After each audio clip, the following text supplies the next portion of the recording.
Don't be shocked if Jerry cedes control of the franchise sooner rather than later. Start off by saying that we as fans love new. We love fresh. When it comes to an offseason, we look at what new players will we be seeing on our favorite team. When it comes to ownership and a general manager, you say, if someone's going to get fired, who's going to replace them? If there's going to be a new coach or new manager, who's going to replace them? Nothing else keeps the fan going than new and fresh. And so we turn to theathletic.com, a piece written by John Greenberg a few days ago, as entitled, Billionaire Justin Ishbia Abandons Bid for Twins to Boost His Stake in the White Sox, according to sources. Nothing like new and fresh, Cap. Remember, I'm a White Sox fan. I know that the team's not going anywhere anytime soon, but if there's going to be new and fresh in the ownership spot, I'll be a happy man. This is big news, and I said to you, I don't know, a month, 5 weeks ago? Don't be shocked if Jerry cedes control of the franchise sooner rather than later. I told you maybe by the end of the season. Justin Ishbia and his brother Matt, with one T, own, I believe, a soccer team, MLS soccer team in Nashville. They own the Phoenix Mercury. They own the Phoenix Suns. Justin lives in Winnetka, and I've done my homework on this guy. I've never met him. I've never spoken to him. I hear he's a really, really good guy. He loves baseball. And if you're a White Sox fan, yes, you may wake up and go, we're going to lose another 100 games this year. But sooner rather than later, he's going to have his fingerprints all over this franchise. I'm just telling you. He's not abandoning the Minnesota Twins to pursue the White Sox without the knowledge that at some point he's going to have say on what's going on. I would imagine that his purchase, although the Athletic hasn't said this, I'm hearing his purchase will come with a seat on the board. Mm-hmm. Jerry will still be in charge now, but eventually there's options in there. I believe the purchase price will be a valuation somewhere around $2 billion. There'll be a $200 million line of credit, so that knocks it down about 1.8 now. There'll be a 5-year option, and then there'll be other options in there to exercise to buy out limited partners. And you go, well, why would a limited partner want to sell their shares? Well, if you're a limited partner, you have no say. You get your ownership stake. You don't have any say. Jerry makes the decisions. Do you not want to sell at a maybe reduced number, but far more than whatever you put in to buy the team originally? I think the original shares were $250,000. Wouldn't you want your tens of millions of dollars now? Can't take it with you, man. I agree with that 100%. But from that piece that we talked about from the Athletic, Cap, Chicago area billionaire Justin Ishbia has dropped his pursuit of the Minnesota Twins and will instead buy more shares from the limited partners to increase his existing minority stake in the Chicago White Sox. A couple of other things that stand out in this piece. Talking about but another source said that if Ishbia takes control of the White Sox, he would lead. He would be the lead, and his brother Matt would be the investor. The reverse of the arrangement they have with Phoenix, where they own the Suns and the WNBA Mercury. Another big number here, White Sox limited partners were recently informed that an investor wanted to buy their shares at a franchise valuation of $1.8 billion, according to people briefed on the discussions who are not authorized to speak publicly. I remember as a kid, Cap, in 1981, when I read in the newspapers that Jerry Reinsdorf and Eddie Einhorn were going to be the majority owners for the Chicago White Sox. At that time, as a kid, you read it through the papers, you see Harry Carey inviting him in the booth. Here come the new owners. And there's Jimmy Pearsall there, and they're welcoming him in. And as a fan, I'm thinking, boy, these guys must have long pockets. That means that change is coming, that I'll be able to see my team, like the Yankees at the time in the 70s, or the Red Sox, to see those teams always at the top. Maybe my team will be at the top because of new and fresh. Even as a child, Cap, you see something that's new and you say, boy, this might be something different. As a White Sox fan this morning, I'll tell you how I feel. I feel like Jerry Reinsdorf, as you laid out, can't take the money with him When he's dead and gone, they're not going to just, put him in the coffin and just line his money. They'd line the box with money. You can't take it with you. You should be able to look at this franchise, baseball, a sport that you love, and say, you know what? I don't have to be the face of this anymore. I'll still have money coming in from my family and for my son and for his kids. We'll be fine financially. But someone else needs to have a new set of eyes in this organization. Jerry has run this organization like it is 1981. It is embarrassing that the Chicago White Sox don't go to the deep end of the pool. It's before all of the stuff with streaming, all the stuff with the TV deals. They had every opportunity, Cap, to be able to run their franchise like a Chicago franchise, like major market franchise. Just because the Cubs are in town doesn't mean that you have to take a back seat and not spend money. But this is the way that Jerry's done business.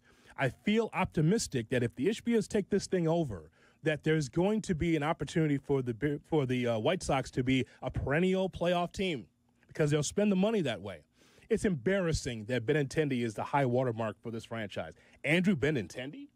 You know how many great White Sox players have been through this town that deserve way more than what they made? So this is why I'm pretty excited about what could happen. Jerry did some great things here and there with the White Sox and definitely with the Bulls. But it's now time for something new, a fresh set of eyes on the organization. Yeah, and from what I was told this weekend, right now he is not stepping back. And he said, I don't play golf. I don't play bridge. My wife is gone. This is what I do. And even though it's been bad, I still enjoy going to the ballpark. So for those thinking, could this happen quick? I don't think so. But I do think at some point in the not too distant future is probably the best way to put it. Mm-hmm. Justin and his brother are not getting involved to just have limited shares and a couple of tickets to sit in the ballpark. Absolutely not. This will provide eventually a path for the Ishbias to own this team with Justin being front and center. He lives in Winnetka. They're both, I think, from the Detroit area. They've made a lot of money in the mortgage industry that I think that their dad started, and then they've gone on to make billions of dollars.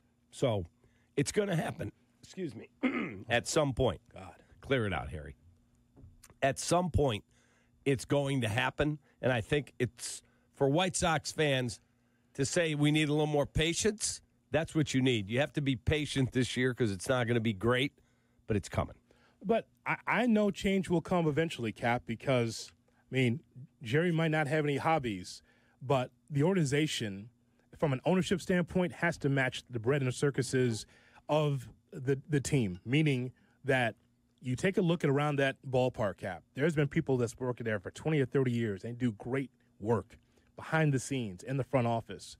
I want the ownership to match those great people that work behind the scenes from a PR standpoint, from the restaurants, everything, all the aesthetics around the ballpark. They've done a great job. The only thing that's missing is the commitment to winning. That's the thing. It's a winner around the ballpark, Cap, but not on the field. That's the problem. I've told you many times. Walking into Guaranteed Rate, where you're tailgating, you're spending time with family and friends, you walk through, you could smell the food. As soon as you walk into the ballpark, it's wafting through some of the most delicious food you'll ever have at a ballpark. And everything is there. Everyone's smiling, everyone has fun, and then the first pitch is thrown. That's when it goes downhill. Everything else is cool. The ticket taker, everything else is cool, Cap, until the first pitch is thrown. And that's the problem. You have everything that's world-class about the White Sox, except the ball club and the ownership. Just being fair, because it is, again, last place. So the reason why that I'm optimistic this morning is because with a new set of eyes in that thing, that is a sleeping giant on the south side. Completely agree. And Ishbia was down the road on the Twins. The article says, in recent months, Ishbia met with community leaders and potential minority investors in Minnesota and had been vetted on behalf of Major League Baseball and the Twins. In early January, a person briefed on the sale process described interest in the Twins as robust and Ishbia was considered by multiple sources with detailed knowledge of the sale process to be the leading contender to purchase the Minnesota Twins. Along with that change will be a new stadium, I'm sure, at some point. Yeah, I don't know how close that is. He's got to get his hands on it where he's in control. That's not here yet. As I said, at some point, where there'll be a new stadium in place, along with maybe someone new in that chair. Right. I think all of it is going to change within 5 to 10 years, Cap. I do. You can't just be in that chair and just continue to be in last place. Say you love baseball, but not really put your foot down to make sure that you put a winner on the team. I mean, I look forward to seeing the next step in this whole thing. I just know I'm sure some of my Twins fans I'm sure that they're not happy about the Ishbias because they thought, hey, man, we got a kind of a newish stadium, and Minneapolis is a great city. Hey, man, maybe the Twins could be a perennial playoff team, and maybe they could be able to have a chance at the World Series. And the Ishbia said, no. And I love that they may be choosing Chicago, Cap. Makes sense. World-class city. Mm-hmm. And you could be able to do some great things there. I think that you and I could put together on a yellow pad 10 things that you would change about the White Sox to make them a winner. And we're not even talking about the baseball team yet. Just talking about how the whole thing could be a winner, how the whole thing could have a breath of fresh air for the organization. There's a lot of things that could be changed there. But I was very fascinated reading this morning from John Greenberg from The Athletic. So we will see where this all goes, but I believe this is going to happen. I believe at some point down the road, like Rick Morrissey wrote today, and I like Rick, but I completely disagree with his article. Mm-hmm. Ishbia seems to want the Sox, but he'll be running into an immovable objection. Jerry and his family, his kids, reached out when they heard he was down the road on the Twins. Hang on a second. Would you be interested in a path here? Mm-hmm. And he and his brother went, yes. Of course. And so those backroom discussions have been going on. And so some of these minority investors Jerry has, some of whom were his original partners back in 81, either those people have died and left them to their kids, or some are still around. Yeah. They absolutely want to get their hands on some money. You imagine back then it was $250,000 to buy a share. Crazy.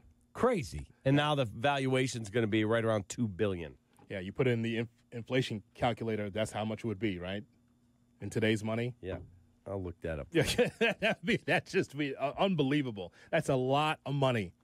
Ishbia, by the way, for those who are wondering, is 47 years of age, has an estimated worth of more than $5 billion according to Forbes.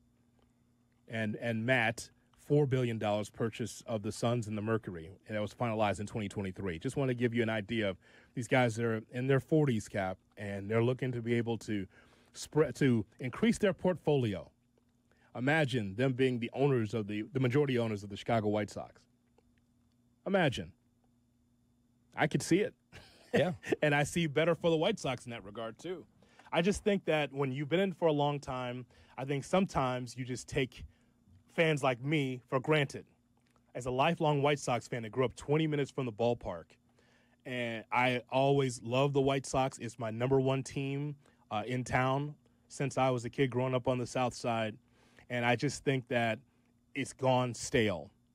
It's gone stale. As much as I enjoy going to the ballpark and all the amenities around the ballpark, Cap, I just think that the running of the team has gone stale. Yeah, the one thing that throws a bit of a wrench into it for the Twins, the Pohlad family, if they determine that they can't get the asking price they want, could simply end their exploration of a sale, the article writes. Previously, the Angels and Nationals were taken off the market when those prospective buyers were not willing to meet the price tags of those teams' respective owners. So it's not as easy to consummate a sale as it used to be. Understood. But just the idea that there is an inkling, the idea that there could be change at 35th and Beck makes me excited as a White Sox fan. It does. Mm-hmm. You just grow stale with it, Cap. The thing that I just can't get past is for someone who says that he loves baseball to the point where he would trade in a couple of his NBA championships with the Bulls and Jordan for a couple of more World Series championships. For someone who loves the sport that much, how could you sit there and watch history being made last year, being the worst team in the modern era. You can't tell me you love baseball and then allow that to happen. You can't do that.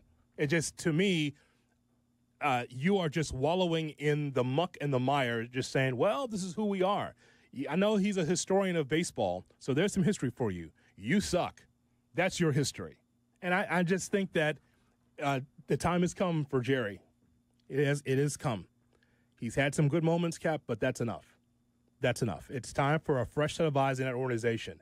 Imagine what the Ishbias can do to be able to raise just the level of play for the White Sox by being able to spend money. To just, again, I'm not looking for the White Sox to be the Mets or the Dodgers. What I'm looking for them to be is competitive and not do it on a shoestring budget. That's what I'm looking for. Not luck. Fair. No, but I want them to do it not with luck, but with skill, Cap. And how do you do it with skill? You develop your farm system. You're able to be in the mix in free agency and then build from there. That's how that works. For years, do you understand that my team has always just been, hey, the agent says, hey, you're going to come to Chicago. The Cubs? No, the White Sox. Oh, God. Wow. You know that was the case because you know how this team's been built over the years. Ask Bruce. How's the White Sox built? By the free agent coming in here for a couple of years, just stopping by to go someplace else. That's how it's been built. Yeah. Just stopping in. You already were at two other teams. The White Sox are available. Okay. All right. For a couple of years, and then they go someplace else because the Sox are not willing to spend to keep that player, or that player wants to go someplace else, realizing the Sox can't go anywhere. And just spending does not guarantee you anything. Steve Cohen hasn't won anything yet. He hasn't. And in Phoenix, the Ishbias will tell you, well, wait a minute. We traded for Kevin Durant. He makes a fortune. We traded for Bradley Beal. He was already on an existing contract. Bradley Beal this year is making $50.2 million. Devin Booker gets a fortune. Yeah. And guess what? They're not very good. No. But you try, though. You take the swings, Cap. I'd rather for an owner to take a swing rather than to just put his hands in his pocket and say, oh, I guess we can't spend. I guess we're not going to be competitive. You try, Cap. You try. As soon as the Ishbias got that ownership, they were like, we're going to try to win here. Come on in, Kevin. It was very shortly. Take a look at the timeline of that. Very shortly, they were able to try to cobble together a team and try to make them a playoff team. At least they try. What's happened at 35th and Vic? Tell me to try there. What are they trying there? Agreed. And it's amazing. If I tell everyone, go on Spot Track. Just look up contracts, what guys make. Bradley Beal, $50.2 million. He's got 2 more years. The last year's worth $57 million a year. And we worry about what baseball teams pay, guys? Yeah. That tells you how much money is in the NBA. Mm-hmm. Between all the things they do in the Far East. Like, there's a huge NBA presence in China. Huge. And the amounts of money that are pouring into that league, we could say the product's damaged. Sure. I watched the Bulls against the Suns over the week. It's okay. Yeah. But the amounts of money that are coming into that league make baseball look paltry. That's exactly right. And they've got their TV deal already sewn up and ready to go. Now you got to have people watching it. 312-332-ESPN, 332-3776 is our phone number. So you hear that, White Sox fan. As a White Sox fan this morning, again, it's just one piece that's written by John Greenberg from The Athletic. Also, Dan Hayes contributed to this report as well from The Athletic, talking about the possibility of the Ishbias and the White Sox being one. How about that? I think about the Ishbias, those brothers coming in and saying, here we go. You know what? We look at the White Sox. We can make this sleeping giant something bigger than just turning the lights on between April and October. Yeah. And the calls I made over the weekend to people who know them said, really good dudes. Like, if they were here, you'd be like, oh, really good guy. Not aloof. They said, just a wealthy dude. And he loves baseball. He loves sports. So let's go. Coming up next, some of the issues regarding television deals, streaming, cable, and everything else in Major League Baseball. How does this affect the Cubs? We'll get your comments on that and give you a breakdown on that as well. Kap and J Hood on this Monday morning, presented by ESPN Bet.